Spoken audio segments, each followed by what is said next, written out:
Aujourd'hui, dans ce 3e épisode, on va parler de être autonome. Et comment on devient autonome? Préparez-vous, je vous attends de l'autre côté dans 3, 2, 1.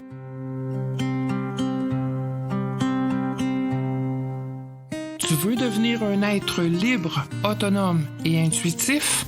Des milliers de personnes du monde francophone ont bénéficié de son savoir charismatique, ses expériences de vie hors du commun et du pouvoir de la transformation de soi. T'as aussi envie de dire « Je suis l'artisan de ma vie, le druide de mon âme ». Alors bienvenue au temps méridien. Prends une place bien au chaud, mets tes écouteurs et laisse-toi bercer par sa voix claire et riche, remplie d'authenticité. Voici votre hôte, Marie-Léa.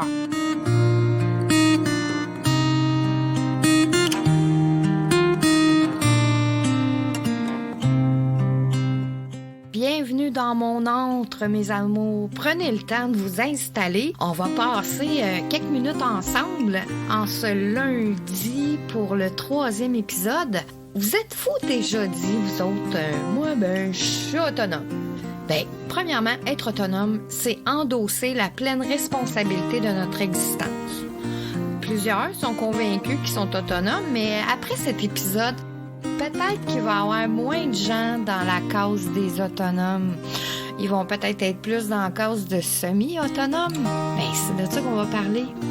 Vous savez, quand on entre dans l'âge adulte puis qu'on a pris 100% de les responsabilités de notre vie, on pense souvent à tort que c'est ça, être autonome. Puis que c'est aussi ça, être adulte. Mais pour de vrai, il y a pas mal moins de gens adultes et autonomes sur la planète qu'on pense. Parce qu'on donne la responsabilité souvent aux autres dans plusieurs domaines de notre vie. Puis, on se pense autonome parce qu'on se lève le matin, on va au boulot, le soir, on retourne à la maison, on écoute Netflix, les jours passent, c'est le même scénario. Le week-end, on fait nos comptes, on paye nos factures, on fait les courses, on se repose un peu le dimanche parce qu'on prépare notre semaine, puis c'est reparti dans la nouvelle semaine. Puis la roue du temps tourne, puis elle tourne, puis... T'as fait quoi la majeure partie de ta vie? T'as été comme un hamster dans sa roue qui a tourné. En réalité, tout ce quotidien se multiplie de jour en jour. Il y a plein de fois où vous n'avez pas été autonome. Par exemple, est-ce que vous savez faire votre pain, votre savon lessive, vos assouplissants, guérir d'une grippe sans aller voir un médecin? Puis la liste, là, elle peut être super longue. Demain, s'il arrive une catastrophe, est-ce que vous vous en sortez pas bien du tout? Bien ou très bien? Si je vous demande, c'est quoi les produits à avoir absolument chez soi pour se débrouiller, autant dans la maison pour faire le ménage, pour désinfecter, pour faire à manger, si vous êtes malade, ou pour vous chauffer? Je suis certaine que pas beaucoup de personnes pourraient répondre à la liste des produits qu'il y aurait dessus. Puis même si je vous fais une liste courte là, d'environ 10 produits, peut-être qu'il y en aurait un ou deux que vous savez. Peut-être que vous les avez les 10 à la maison, mais que vous savez pas que ces produits-là pourraient en faire d'autres. Il y a dans cette autonomie-là de savoir quoi faire, dans quelle situation, dans quel besoin. Il y a l'autonomie de nos émotions aussi. Ah mon Dieu, qui est autonome de ses émotions complètement puis qui est capable de dire « Je m'excuse, pardonne-moi, merci ». Puis vraiment, là, de dire ces mots-là sans arrière-pensée, sans que dans le mental, c'est attendre après quelque chose. Il y a trop peu de gens. Trop peu de gens sont capables de faire ça. On est dans une société présentement où la santé mentale est en dégradation. C'est complètement fou. Les gens se bousculent, se tapent dessus, se crachent dessus. Ils reconnaissent aucun de leur état émotionnel, puis c'est vraiment déplorable. L'autonomie de notre bien-être intérieur, Est-ce que vous êtes autonome de votre bien-être intérieur ou c'est la faute de l'autre si je vis telle situation? On est capable de se dire, moi, j'ai envie de vivre ça, puis de le mettre en application dans sa vie. Non, ça prend du temps à le mettre en application parce que de un, il faut le conscientiser, puis après, de passer à l'action. Puis l'autonomie de savoir ce qu'on doit faire pour être heureux, ça aussi, c'est une découverte avec soi. Mais comment on peut devenir autonome dans une société où on se pense autonome puis qu'au final, on ne l'est pas trop? Je pense, et ça, c'est vraiment personnel à moi, je pense qu'il est super important là, dans notre quotidien de se former tous les jours. Comme au lieu de regarder Netflix, là, 7 jours sur 7, ben, si on se dit, OK, je vais écouter Netflix 3 jours, puis 4 jours, ben, je vais prendre le temps de me former petit à petit. Je vais lire des livres, je vais assister à des conférences, je vais faire des formations en ligne. Parce que avoir des savoirs puis des connaissances, c'est important pour devenir autonome. Que ce soit, aujourd'hui, j'ai appris une recette. Je suis capable de faire mon pain.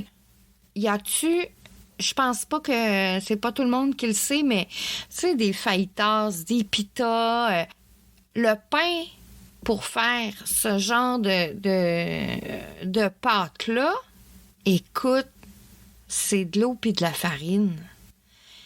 Fait qu'il n'y a pas grand monde qui savent comment les faire, mais maison, c'est tellement bon. Puis, ça prend 5 minutes. Ben non, on prend notre argent puis on va l'acheter à l'épicerie. Ben c'est ça, être autonome. Parce que derrière ça, il n'y a pas juste de le fabriquer. Oui, il y a le 5 minutes qu'on n'a pas, mais il y a aussi combien tu vas dépenser. Tu vas en avoir plus pour ton argent si tu achètes juste de la farine puis que tu le fais. C'est de la farine puis de l'eau. Puis une poêle, puis tu mets ça là-dedans, tu fais cuire ça, puis tu as tes beaux fajitas.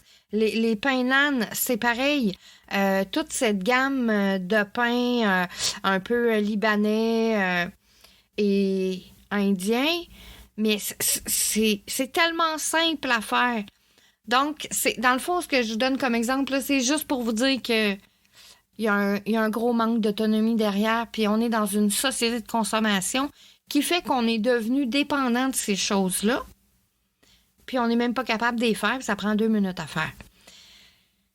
Mais si vous allez vers des savoirs, des connaissances, c'est en plantant une graine chaque jour, au fil des jours, des semaines, des mois, que ça va faire un effet accumulé de boule de neige, puis d'acquisition de vos savoirs. Si une semaine, ça va arriver une semaine et là, je vais prendre, mettons, le pain pita, là, j'ai pas le temps de le faire, j'en achète. Mais quand j'ai le temps, je le fais. Donc, j'ai appris, je suis allée voir la recette, je l'ai appris, mais quand vous allez l'avoir appris, vous allez l'avoir appris pour le reste de votre vie. C'est pas 50 millions de fois que vous allez faire la recette. C'est une fois, c'est appris, je le fais. Et on sauve énormément. Et là, je parle que de ça. Mais vous allez voir un peu plus loin, je vais vous en parler, puis il y a plein de choses qu'on peut sauver. Puis moi, j'ai commencé là, à me former, j'avais 12 ans. Depuis l'âge de 12 ans que je lis. Le premier livre que j'ai lu, c'était le pouvoir de votre subconscient. Et je me suis inscrite à ma première formation atypique, j'avais 16 ans. Puis aujourd'hui, je me forme encore. Donc, ça fait 40 ans que j'accumule de jour en jour des savoirs, des connaissances qui ont été précieuses. Puis ça a été précieux bien souvent dans des moments précis de ma vie. Puis le meilleur là-dedans, c'est que plus j'apprends, puis plus je me sens petite, puis que plus on dirait que je connais rien. Il y a tellement à apprendre dans ce monde, vous n'avez même pas idée. Personnellement, moi, c'est ma vie qui m'a poussée à apprendre. Vous vous souvenez dans l'épisode passé, qui était l'épisode numéro 2, je vous ai raconté que j'avais perdu 3 enfants.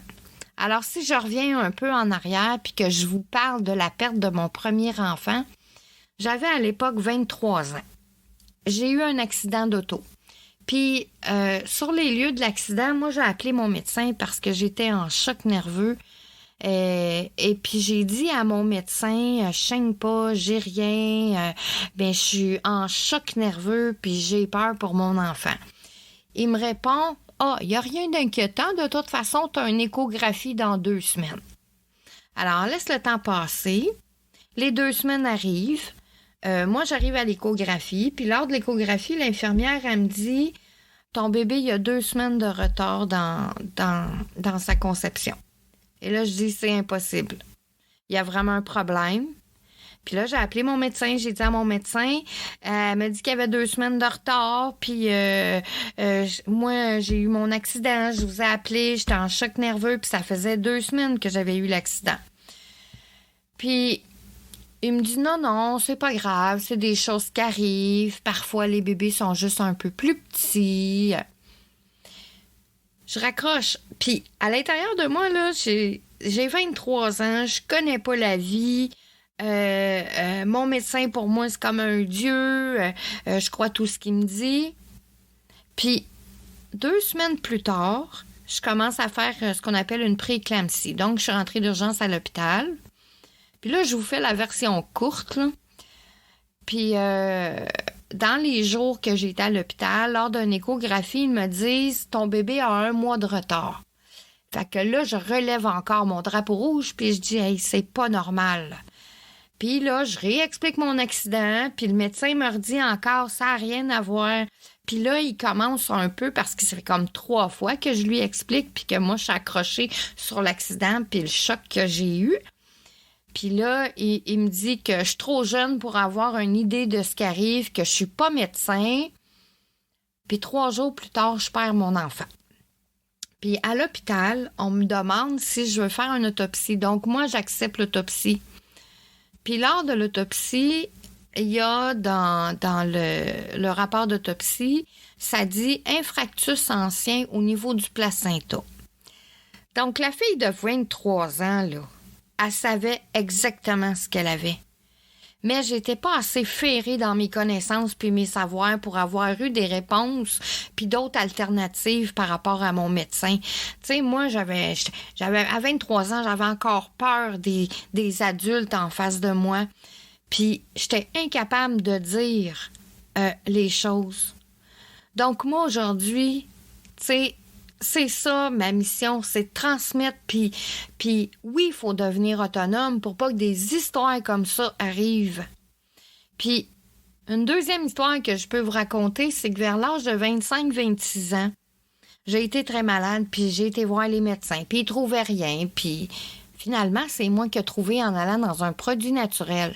Donc, j'ai compris, à ce moment-là, que je pouvais compter juste sur moi. Tu sais, il y a comme plein de petits événements dans la vie qui a fait que j'ai pas le choix de croire en moi, de croire en mon jugement, en mon intuition.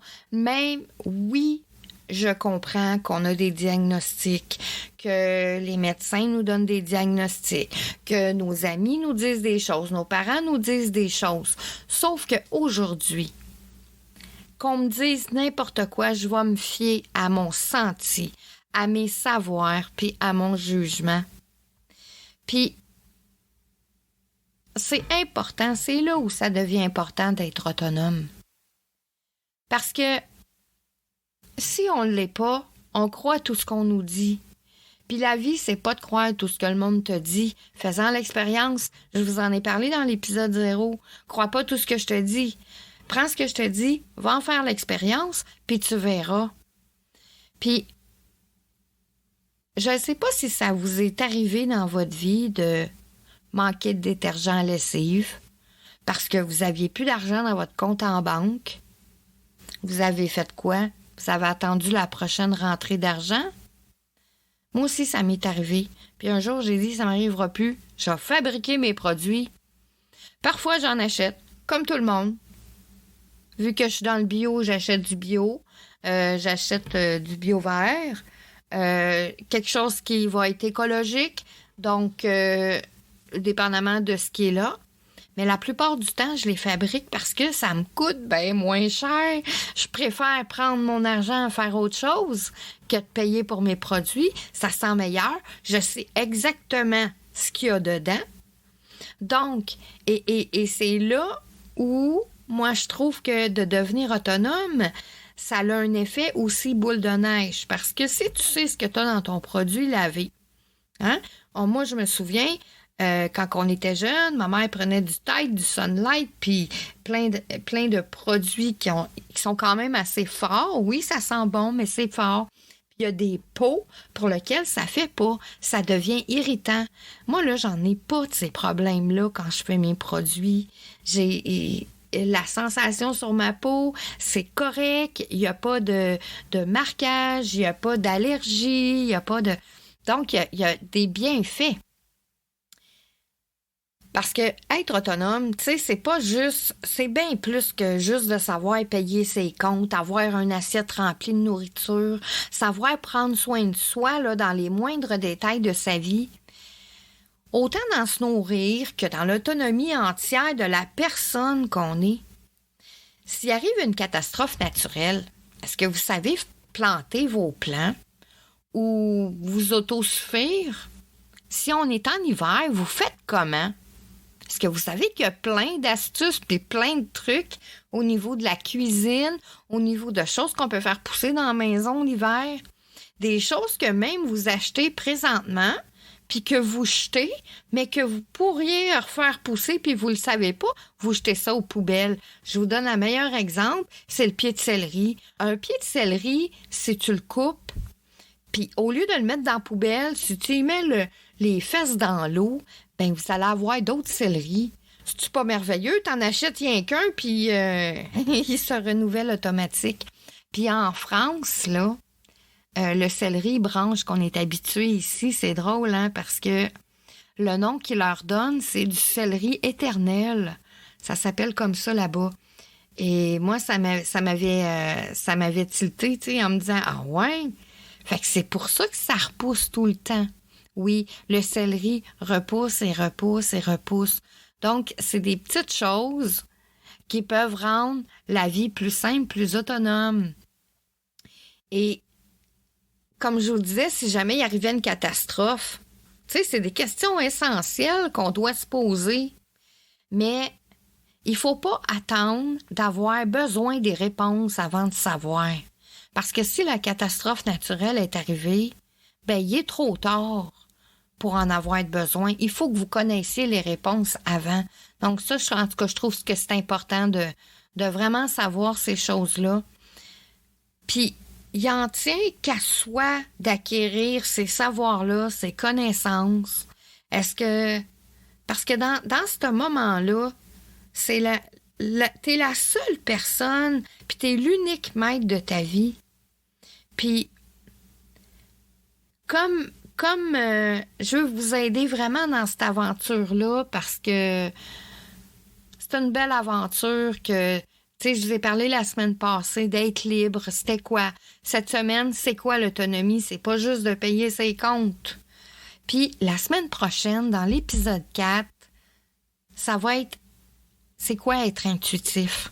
Parce que devenir libre, autonome, intuitif, c'est le chemin que je promets à ceux qui me suivent, que ce soit dans mes podcasts, dans mes formations. Ça, c'est 3 piliers fondamentaux pour que tu deviennes l'artisan de ta vie puis le druide de ton âme. Libre, autonome, intuitif. T'as pas le choix dans la vie si tu veux t'en sortir. Puis de bien s'en sortir facilement, puis que la vie soit merveilleuse pour toi. Vous savez, la semaine passée, j'ai pas pensé d'en reparler, mais vous savez que j'ai un bonus avec tous mes épisodes. Fait que quand vous avez une question, vous avez besoin d'un éclaircissement, vous pouvez avoir une histoire à me raconter aussi. Ça peut être un sujet dont j'ai parlé ou tout simplement, si vous voulez avoir des informations, vous pouvez me rejoindre à podcast@marilea.com. Puis le mot podcast, c'est pas de S à la fin. Puis moi, là, je suis super contente de faire ce lundi-là avec vous. Ça me remet dans mes rails. Puis j'ai hâte de vous voir la semaine prochaine. Je suis Marie-Léa, une alchimiste heureuse, parce que je suis l'artisane de ma vie, le druide de mon âme. Viens avec moi, je vais te tenir la main et te dire comment j'ai fait pour que tu puisses, toi aussi, dire « Je suis l'artisan de ma vie, le druide de mon âme ». Bonne semaine à tous et chacun. Je vous embrasse.